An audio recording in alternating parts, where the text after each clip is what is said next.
ইসরায়েলের ভূখণ্ড লক্ষ্য করে ব্যালিস্টিক ক্ষেপণাস্ত্র নিক্ষেপ করেছে ইয়েমেনের হুতি যোদ্ধারা।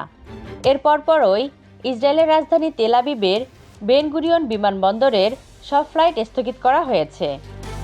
স্থানীয় সময় শনিবার সকালে এই সিদ্ধান্ত নেওয়া হয়েছে বলে জানিয়েছে দেশটির গণমাধ্যম। তবে হামলায় কোনো হতাহত বা বড় ধরনের ক্ষয়ক্ষতির খবর পাওয়া যায়নি। এক প্রতিবেদনে উল্লেখ করা হয়েছে, ইসরায়েলের সেনাবাহিনী স্বীকার করেছে যে ক্ষেপণাস্ত্রগুলো ইয়েমেন থেকে ছোড়া হয়েছে, আর এ হামলার ফলে অধিকৃত কেন্দ্রীয় অঞ্চলে আতঙ্ক ছড়িয়ে পড়েছে এবং মানুষজন আশ্রয়কেন্দ্রের দিকে পালানোর সময় বেশ কয়েকজন আহত হয়েছেন। এ অবস্থায় ইসরায়েলের নিরাপত্তা বাহিনী পরিস্থিতি নিয়ন্ত্রণে আনতে তৎপর হয়েছে এবং হামলার উৎস সম্পর্কে তদন্ত চালাচ্ছে। দেশটির সেনাবাহিনী এক বিবৃতিতে বলছে, ইয়েমেন থেকে ক্ষেপণাস্ত্রটি নিক্ষেপ করা হয়েছে।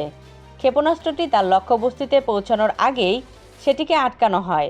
ইসরায়েলি নিরাপত্তা বাহিনী এই হামলার প্রতিক্রিয়ায় পদক্ষেপ নিচ্ছে এবং পরিস্থিতি নিয়ন্ত্রণে আনার চেষ্টা করছে।